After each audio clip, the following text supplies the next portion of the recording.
Welcome to our horror world. दोस्तों, क्या आपने कभी बैम्बू हॉरर के बारे में सुना है?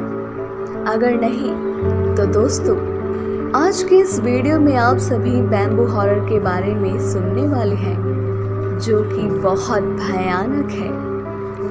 दोस्तों, ये कहानी मुझे मेरे सब्सक्राइबर ने दी है, जिसका नाम सलमान है, और ये घटना उनकी मम्मी बताती है। ये कहानी 1988 की है, जब वो 10 साल की थी और उनकी छोटी बहन और साथ ही छोटा भाई यानी मेरे मामा लगेंगे। ऐसे में तीनों बैम्बू के खेत में काम करने जाया करते थे। जहाँ दिन में बैम्बू खेत में ये लोग काम करते थे, तो वहीं रात के समय ये लोग खेलने जाते थे, क्योंकि दिन में मजबूरी थी, जिस वजह से काम करना ही पड़ता था। ऐसे में बम्बू फॉरेस्ट से हमें वापस आना होता ही था, वो भी शाम को 6 बजने से पहले। अगर ऐसा नहीं होता तो वहाँ की चुड़ैल इंसानों का अपना शिकार बना लेती है। ऐसे में उस जमाने में वाकई में इस खौफ की वजह से कोई भी 6 बजे के बाद बम्बू फॉरेस्ट में नहीं जाता था। अब यहाँ पर हमारे जो मामा है, जो बहुत छोटे थे, उन्हें इस बारे में कुछ नहीं पता था, और साथ ही उनके साथ छोटी मासी भी थी। ऐसे में अगले दिन जब वो फिर से खेलने आई बैम्बू फॉरेस्ट में, तो यहाँ पर मेरी मम्मी और मासी और मामा जब खेल रहे थे, तभी मम्मी बोलती है कि 6 बजने वाले हैं, चलो घर जाना है। तभी हमारे मामा और मासी बोलते हैं, नहीं ना, थोड़ा देर और रुकते हैं ना। मामा मासी को कम से कम खेलते हुए 6 बज गए थे। तभी मम्मी बोलती है कि चलो 6 बज चुके हैं। और जैसे ही हम बम्बू फॉरेस्ट से गुजरते हैं, तभी अचानक से हमारे साथ हादसे होने शुरू हो जाते हैं। दोस्तों, शायद ये आपको मजाक लगे, लेकिन दोस्तों, बात जब 1988 की हो तो यहाँ पर मजाक नहीं, बल्कि ये बात सच्ची है। आपको बता दे, बम्बू अचानक से नीचे गिर जाता है। यहाँ पर मम्मी को लगा कि शायद जड़ कमजोर होगी, इसीलिए गिर गया होगा। लेकिन अचानक से चारों तरफ एक एक बैम्बू गिरता है, जो कि स्क्वायर शेप बन जाता है। ऐसे में वहाँ के लोगों का कहना था कि वहाँ की चुड़ैल बम्बू को स्क्वायर शेप में गिराकर इंसानों को परेशान करती है। ऐसे में मम्मी, मासी, मामा तीनों काफी ज्यादा डरे हुए थे। तभी यहाँ पर मामा तो छोटे थे ही, इसलिए मम्मी ने मामा को गोद में ले लिया, जिससे मामा की नजर बैम्बू पे ना पड़ी। ऐसे में जहाँ मम्मी और मासी किसी ना किसी तरीके से स्क्वायर से बाहर आने की कोशिश करने लगी, अचानक से दोनों को फिर से कोई धक्का दे देता और वापस उसी स्क्वायर शेप में लाकर खड़ा कर देता।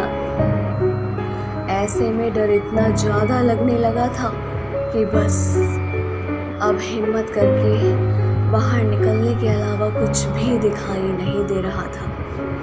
और टाइम भी 1 घंटा बीत चुका था, यानी 7 बज चुके थे।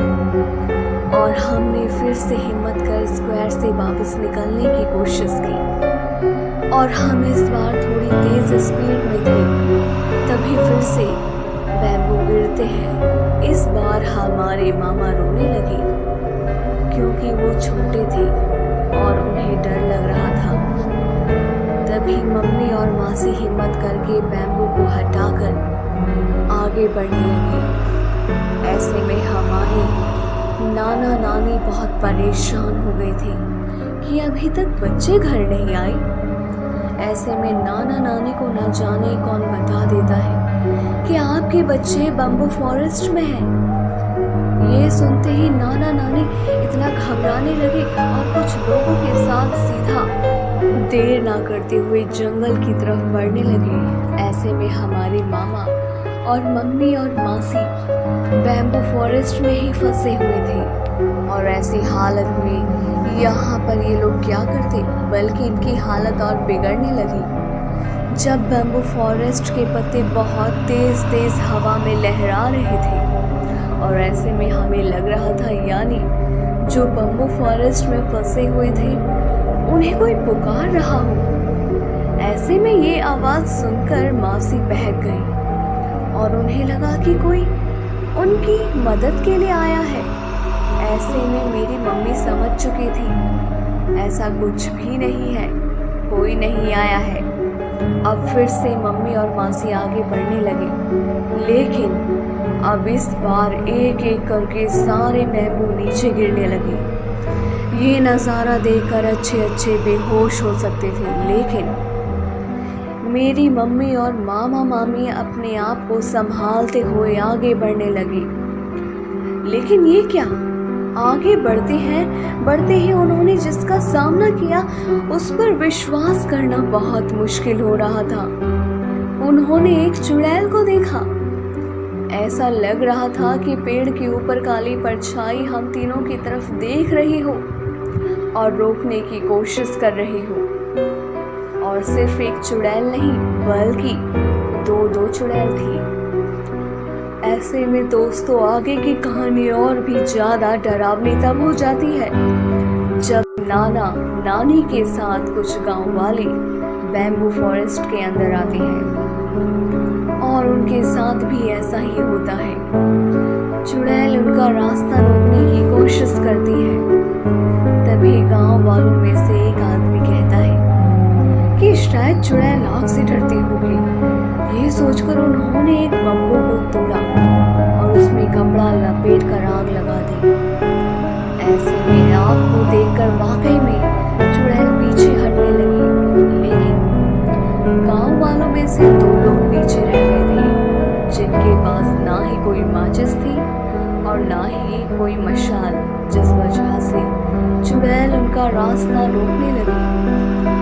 जहाँ एक तरफ मेरी माँ और यहाँ पर मामा मामी फंसे हुए थे, तो 2 लोग और फंसे हुए थे जिनके हाथ में बम्बू की मशाल थी। वो लोग हमें बचाने के लिए बस आगे ही बढ़ते जा रहे थे, लेकिन मेरी माँ और मामा मामी को चुड़ैलों ने परेशान करना शुरू कर दिया। फिर से बम्बू गिरने लगे। ऐसे में इस बार चुड़ैल सीधा सामने ही आ गई, लेकिन कोई भी उस चुड़ैल का चेहरा नहीं देख पाया क्योंकि ये काली परछाई की तरह ही थी। ऐसे में अंधेरा और होता जा रहा था। हमने चुड़ैल की शक्ल को देखने की बहुत कोशिश की, लेकिन अंधेरे में अलग ही काली परछाई थी। इतनी काली परछाई जिसकी शक्ल दिखाई दे पाना बहुत मुश्किल था। यहाँ तक कि पास में 2 लाइटें भी जल रही थी, तब भी चुड़ैल की शक्ल नजर नहीं आई। ऐसे में मम्मी और मामा मामी तीनों भगवान का नाम लेते हुए आगे बढ़ने लगी और कहा, अब चाहे कुछ भी हो जाए हम पीछे नहीं हटने वाले। ये सारी कहानी सुनते ही सलमान इतना डर गया कि पूछो ही मत। कैसे ना कैसे करके यहाँ पर मम्मी मामा मामी यहाँ बच तो गए, अपने माता पिता के साथ वो घर भी निकल गए कठोर यहाँ पर मुश्किलों का सामना करने के बाद। लेकिन सलमान इतना डर गया, पर फिर भी उसने सोच ही लिया ये तो पुराने जमाने की कहानी है, इस जमाने में ये सब कहाँ होता है। ये सोचते हुए सलमान ने अपने दोस्तों के साथ बम्बू फॉरेस्ट जाने का प्लान बनाया। ऐसे में उसके सारे दोस्त आ गए जिन्हें ऐसी जगह पर जाना बहुत पसंद है। और यहाँ पर सलमान और उसके दोस्त यही सोच रहे थे कि इस जमाने में ऐसा कुछ होता है क्या, मतलब होने तो नहीं वाला। लेकिन जब हम रात के 8 बजे उस बम्बू फॉरेस्ट में गए ना, 8 से लेके 10 बजे तक हम लोग वहीं रुके हुए थे। ऐसे में 10:30 बज गए थे, लेकिन कुछ भी देखने को नहीं मिला। तभी हमने घर जाना ठीक समझा। जैसे ही हम लोग वहां से रवाना होने लगे, ऐसे में हम लोग गाना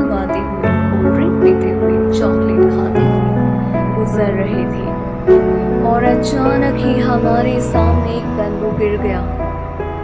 मुझे तो बहुत डर लग रहा था, लेकिन मेरे एक दोस्त ने कहा, क्या यार, कुछ भी है, कुछ भी तो नहीं है, एक बम्बू ही तो गिरा है, छोड़ ना, आगे बढ़, आज के जमाने में ऐसी चीज नहीं होती। तभी तीसरा दोस्त बोलता है, इसे हम मजाक में तो नहीं ले सकते, वाकई में ये गिरा तो है, कैसे?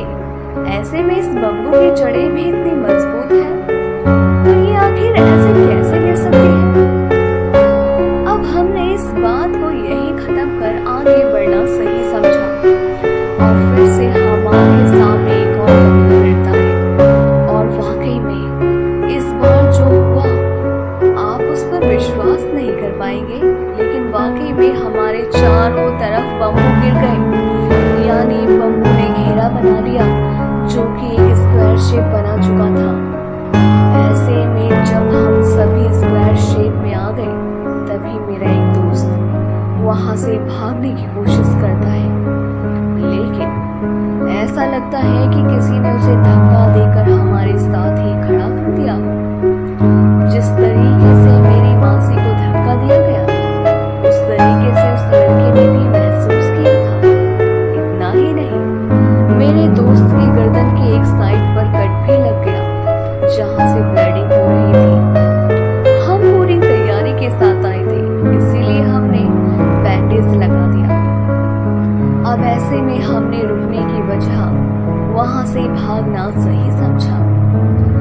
जैसे ही हम भागने की कोशिश करने लगे काफी तेजी से, तो फिर से दो बम्बू आकर गिरता है।